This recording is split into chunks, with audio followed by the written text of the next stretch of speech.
Olá, bom dia pessoal, tudo bom?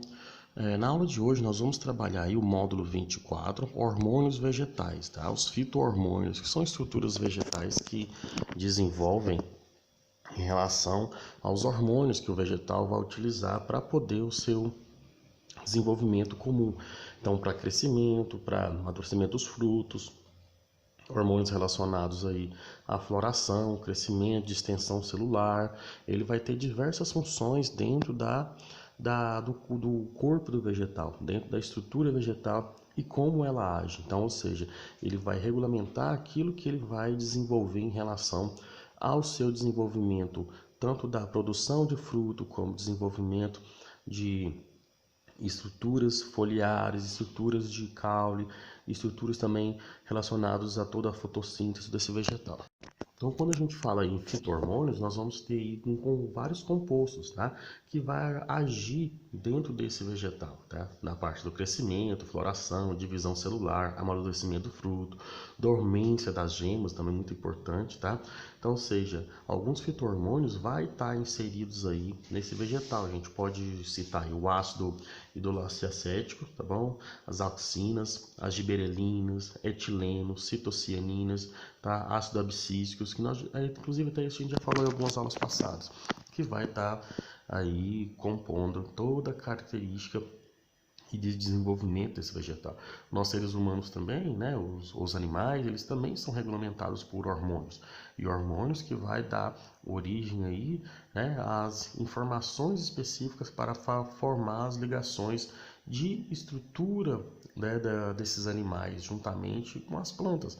Então, ou seja, isso vai diferenciar de um indivíduo para o outro. Então, nós aqui, por exemplo, nós temos hormônios que regulam a tireoide, que regula a questão do fígado, dos rins, o hormônio, o humor. Então, tudo isso tem essas ligações. Também os fito-hormônios vai estar desenvolvendo essas partes no vegetal em si. As auxinas aí, né, vão ser esse hormônio vegetal e que ele vai ter uma gama de informação que vai estar ajudando aí no crescimento das plantas, tá? Vai controlar muitas atividades fisiológicas. Nós vamos ver assim que ele tem um controle bem expressivo da atividade fisiológica desse vegetal, tá? Então, ou seja, mas a principal que ele vai regulamentar aí no caso é o crescimento desse vegetal. Então, o crescimento dele, ele vai estar aí sempre relacionado, porque a planta está sempre crescendo, ela está num crescimento sempre exponencial ali. Então, ou seja, ele vai ser produzido aonde, né? Ele vai ter a sua produção em várias partes, por exemplo, na ponta do caule, na gema apical. Então, na gema apical ele vai dar atividade ali do crescimento daquele vegetal em extensão. Na ponta, nas folhas, né? Nas folhas jovens e adultas. Então, para o crescimento de uma folha, para o desenvolvimento, amadurecimento dela ali, ela também vai ter uma produção aí no caso das auxinas. Na ponta da raiz, né? Para o crescimento aí de extensão e procurar água no solo. Então, na gema subapical, ali no caso da raiz, também eu vou ter essa produção desse tipo de hormônio. Nos frutos, tá? Nos frutos também ele vai ter essa relação. Porque esse fruto ele vai ter que amadurecer, ele vai ter que cair, ele vai ter que crescer. E então ele vai ter ali sua relação juntamente com também. Tá? Na ponta dos coleópteros, né? Que vai ser uma camadinha protetora ali que vai recobrir em algumas gramíneas, né? A gente chama nas monocotiledôneas ali, como se fosse uma proteção dos feixes vaculares dela ali, tá bom? E também os embriões da semente. Então, ou seja, você observa aí que em várias partes desse vegetal há essa produção aí de aia, tá bom? Então, essa produção bem expressiva aí de auxínios relacionados aí a esses fito-hormônios. O processo também de destruição aí das auxinas, pessoal, ela pode estar relacionada à produção aí de algumas enzimas, né? A peroxidase, a fenoloxidase, que são capazes aí de interromper a produção dele, né? Ou seja, vai fazer a destruição da auxina, ou seja, transformando aí em compostos aí, no caso, inativos. Por quê? Ela vai regulamentar algumas ações na planta. Então, como que ela pode regulamentar? Também na produção ou também na a desnaturação delas. Então, vamos neutralizar ela aqui para que ocorra algo dentro da planta. Vamos ver como é que isso pode acontecer, beleza? A ação dela, por exemplo, numa célula, de modo geral, ela vai aumentar a plasticidade celular, então, ou seja, distensão celular. Então, ele vai influenciar nessa parte. E isso vai ajudar o quê? Na multiplicação celular, por exemplo, crescimento em longitude, ou parar aquele crescimento longitudinal e começar a engrossar o caule para que a planta possa ter o quê? Seu desenvolvimento comum. Então, ou seja, ela pode estimular ou ela pode inibir, né, esse crescimento aí, dependendo da porção que ela vai estar inserida e do que ela vai precisar da planta. Então, a planta, no seu DNA, está escrito o seu código genético, o que deve acontecer em cada parte daquela informação. Então, ou seja, produziu esse hormônio, né, lá no retículo endoplasmático rugoso, lá nos ribossomos, e liberou para aquela hora específica, com aquela leitura de DNA específica, para que ela possa fazer suas fisiologias naturais. Por exemplo, na raiz, por exemplo, nós podemos ver o estimular ou inibir o crescimento, então dependendo da sua concentração. Então, ou seja, plantas, por exemplo, do cerrado, onde o lençol freático é muito fundo, eu preciso ter uma maior produção de raiz para que eu possa criar um pivô para ela buscar água lá no solo, fazendo com que essa planta cria uma raiz muito profunda, ou em regiões onde não tem necessidade, onde tem disponibilidade de água, então de uma monocotiledônia, de uma dicotiledônia, dependendo da região em que ela está inserida, entendeu? Então, ou seja, ele vai regulamentar isso aí na hora que ele precisar e para que ele precisar. Nas gemas laterais, por exemplo, nas gemas laterais aí, o AIA vai ser produzido, né, em relação à gema apical, vai estar funcionando normalmente, mas quando ele parar de funcionar para cima, onde ele parar de desenvolver o crescimento apical, em distensão, ele vai mandar esse hormônio provocar aí, no caso, o crescimento das gemas laterais, ou inibindo ela para o crescimento lateral e desenvolvendo o crescimento apical da planta. Então, ou seja, para aquilo que ela for necessário, né? Lembra de eu falar de um exemplo que eu falei que eu quebrei a ponta da planta da minha sogra que fazia o crescimento em distensão e ela começou a engrossar? Então, é mais ou menos esse processo, tá bom? Nas folhas, ou seja, ela vai também, os auxílios vai também a regulamentar a permanência dessa folha nesse caule. Por quê? Ou seja, ela pode também identificar aí, no caso, a queda dessa folha também. Então isso vai depender do quê? Da época que ele vai estar inserido. Por exemplo, agora que vamos entrar numa seca mais pesada aqui no Tocantins, muitas árvores do cerrado, caem as folhas, entende? Quem que vai regulamentar isso aí também? O AIA, beleza? Ele também vai regulamentar. Ó, agora a gente precisa, vai ter seca, não vai ter chuva agora, eu preciso segurar um pouquinho da água aqui dentro de mim. Então o que eu vou fazer? Eu vou jogar minhas folhas fora para que não fique fazendo fotossíntese ou não fique fazendo a respiração, desculpa, né? E porque eu já guardei material da fotossíntese aqui, então eu consigo ficar um tempo sem folha, vou fazer a floração para poder o ipê amarelo, entendeu? E desenvolver a planta ali. Então, isso também tem relação direta.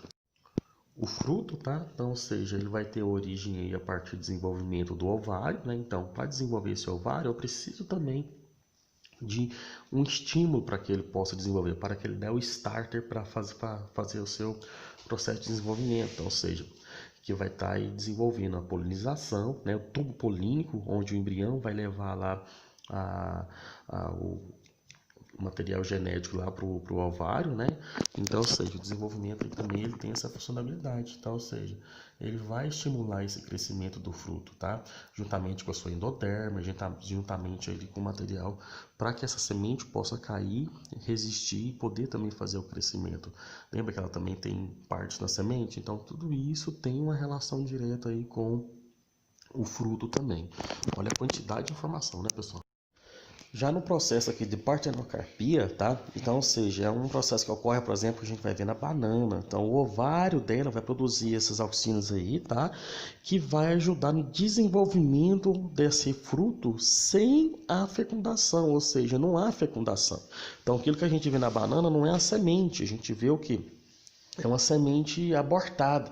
Então, a banana participa desse processo da partenocarpia, tá? Ou seja, vai desenvolvimento sem a fecundação aí no caso do pólen com o ovário da planta. Então, mas isso também vai ser regulamentado e comandado ali, né, por esse processo aí do AIA, tá bom? Então, ou seja, vai ocorrer também aí como essa parte na absorção absorção da folha também, beleza?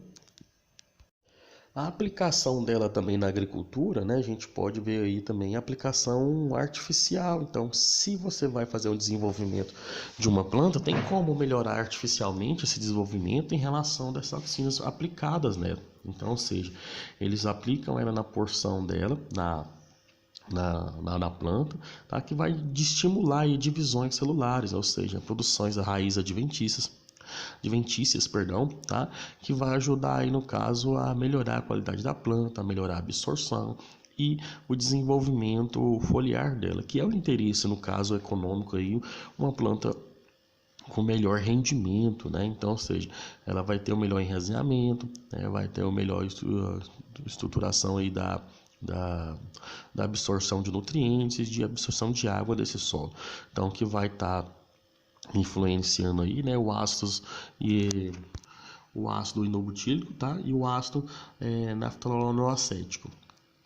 Eu travo a língua, esse trem dá. Vamos lá.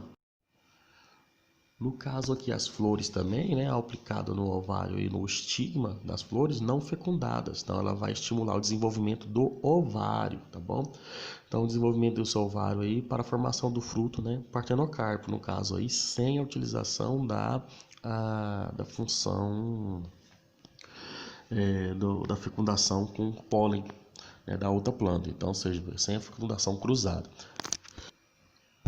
Dá para se observar aí grandes aplicações, né, pessoal, nos frutos aí jovens também, né, para evitar a formação da camada de abscisão aí para a queda deles, então, ou seja, para aumentar o rendimento nas colheitas. Então, isso aí também promove vários estudos, né, da área aí da engenharia para poder estimular, aí, no caso, uma melhor produção. Então, ou seja, é a aplicação desse hormônio para melhoria de produção aí vegetal em função da compreensão de como esse hormônio age na planta. Eles têm a utilização dela também como herbicida, porque eles vão utilizar nela, né, um herbicida seletivo, ou seja, selecionando plantas e outras não. Como que ele vai fazer isso aí? É o ácido 2,4-diclorofenociacétil, né, o 2,4-D, ele vai ser utilizado para fazer uma separação, ou seja, ele vai eliminar dicotiledôneas herbáceas, né, plantas com folhas largas, e também selecionando outras plantas que não têm resistência a ela, ou seja, algumas têm resistência e outras não. Então, ela vai desenvolver, por exemplo, a foliação, ela pode fazer um outro processo também de queda das folhas, matando certo tipo de planta. Então, você pode usar ela a seu favor.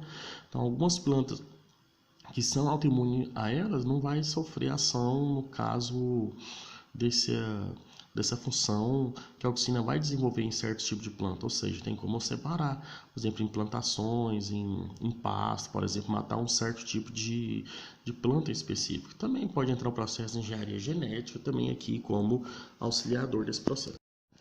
Aqui a gente pode ver ela no processo da floração, né? Que não é um hormônio que vai atuar diretamente nessa floração do vegetal, mas aqui no caso, nessa espécie de abacaxi aqui, né, ou seja, ela vai ter uma floração regulada por essa auxina. Então, ele faz essa inserção dela, pulveriza isso na plantação e isso inicia aí a produção do fruto. Então, sem abacaxi, até o amadurecimento dele muitas vezes é forçado, eles forçam eles no caminhão mesmo aí para poder também, inclusive com adição aí de CO2, de vários tipos de estrutura, forçando o amadurecimento dele. Então, ou seja, aí na floração e tanto no fruto, ela desenvolve aí no caso aí, né, eles podem fazer isso manualmente e artificialmente aí ajudando aí melhorar a colheita desse abacaxi, tá bom? Apesar de não ser um hormônio aí que vai promover essa floração desses vegetais.